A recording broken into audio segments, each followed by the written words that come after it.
This is Michael Popok, Legal AF. The list of Republican leadership supporting Kamala Harris just got a lot bigger. The dam just broke.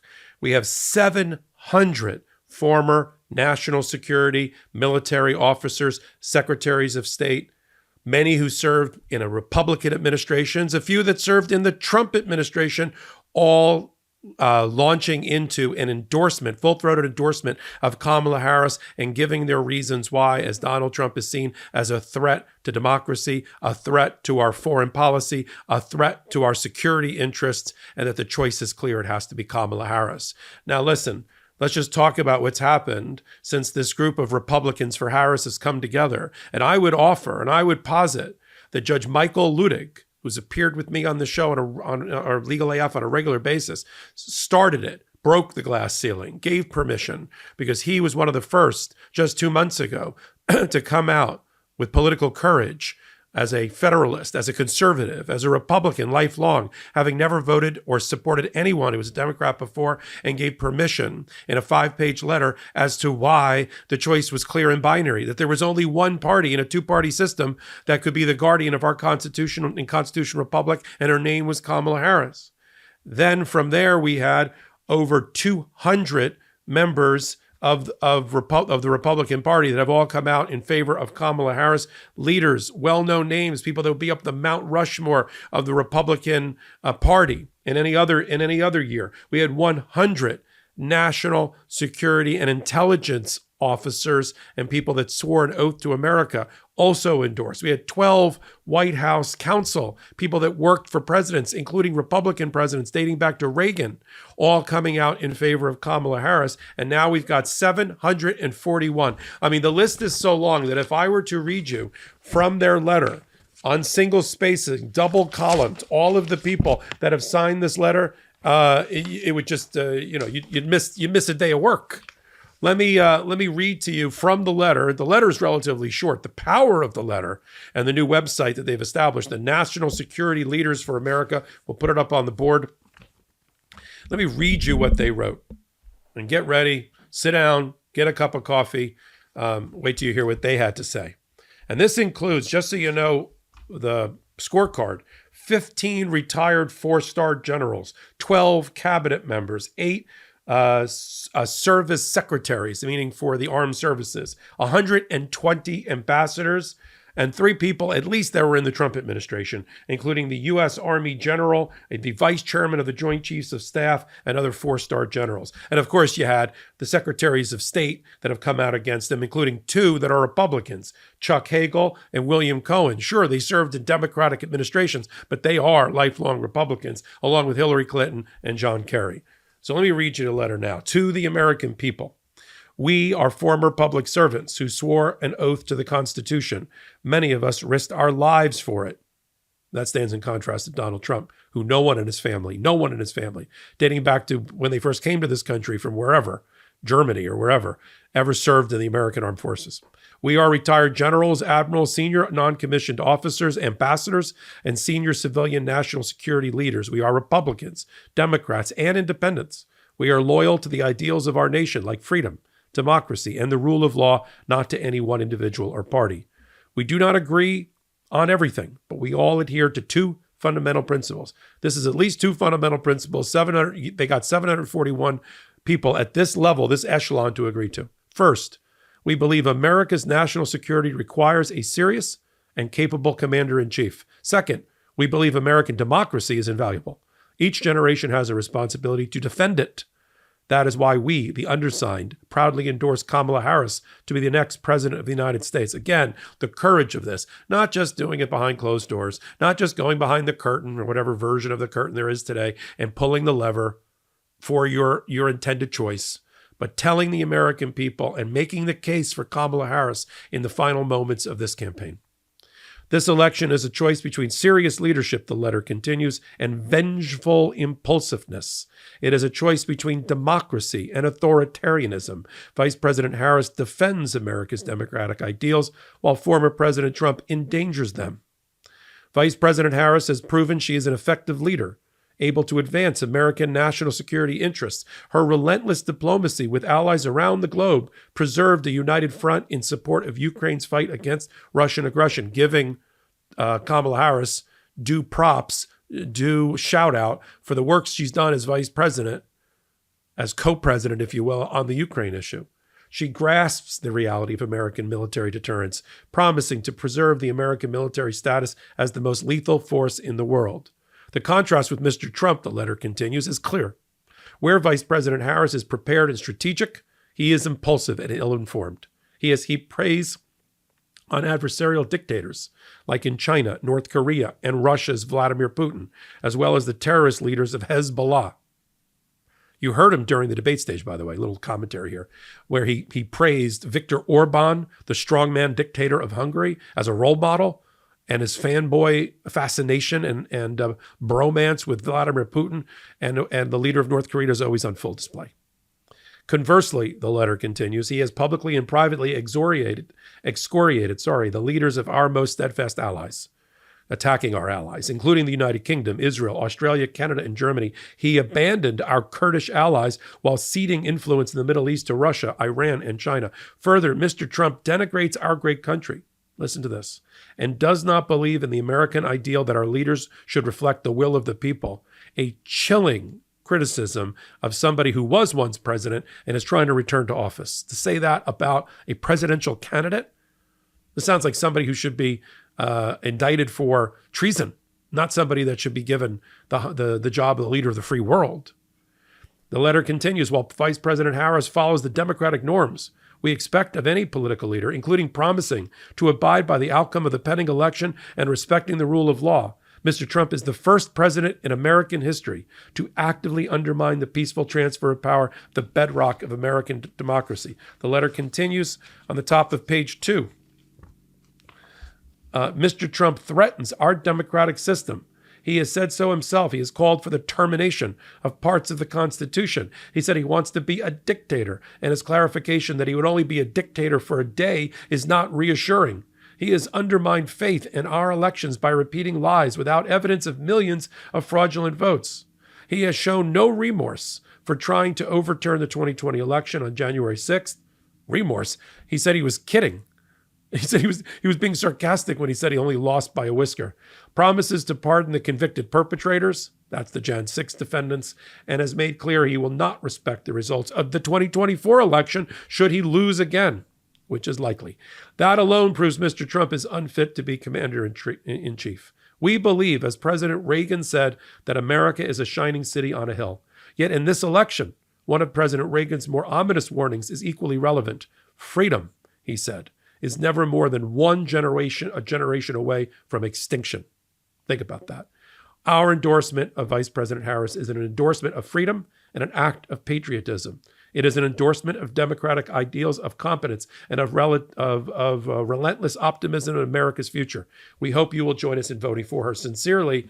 And then I'm telling you, the list goes on for 7 single-spaced pages, double-columned, with all the people that are signing this. I gave you the rundown of who they are. Traditional bed sheets, they can harbor more bacteria than a toilet seat. It can lead to acne, allergies, and stuffy noses, and it's just gross. Miracle Made offers a whole line of self-cleaning, antibacterial bedding, such as sheets, pillowcases, and comforters that prevent up to 99.7% of bacteria growth and require up to 3 times less laundry. Using silver-infused fabrics inspired by NASA, Miracle Made sheets are thermoregulating and designed to keep you at the perfect temperature all night long, no matter the weather. So you get better sleep every night. Miracle sheets are luxuriously comfortable without the high price tag of other luxury brands and feel as nice, if not nicer, than sheets used by some 5-star hotels. Stop sleeping on bacteria. Bacteria can clog your pores, causing breakouts and acne. Sleep clean with Miracle. These sheets are infused with silver that prevent up to 99.7% of bacterial growth, leaving them to stay cleaner and fresh 3 times longer than other sheets. No more gross odors. Go to trymiracle.com/legalaf to try Miracle Made sheets today.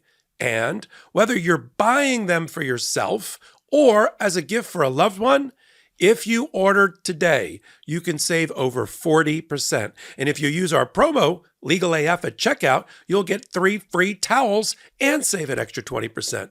Miracle is so confident in their product, it's backed with a 30-day money-back guarantee. So if you aren't 100% satisfied, you'll get a full refund.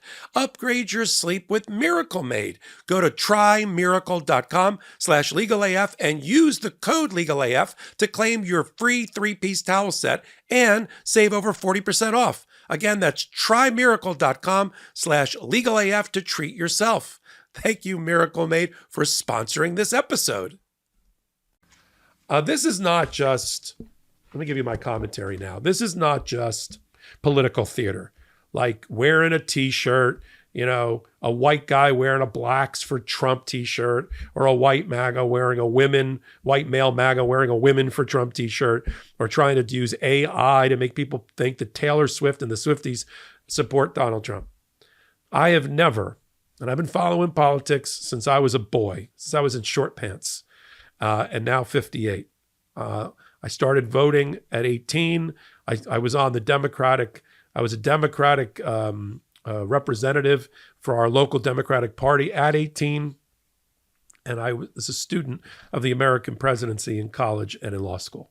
I have never seen, to put this in perspective, so many of the opposite party not only come out and endorse the candidate on the other side, but to do so in such scathing terms and chilling terms about our future.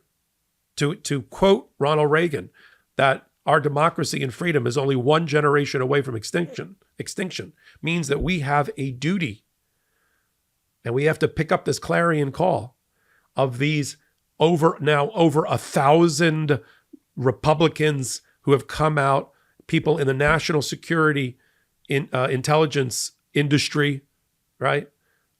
Community, former Republican presidential cabinet members, ambassadors, White House counsel, scholars, presidents, almost all Republicans. I mean, in this letter is Republicans, Democrats, and independents, but there's so many Republicans listed there.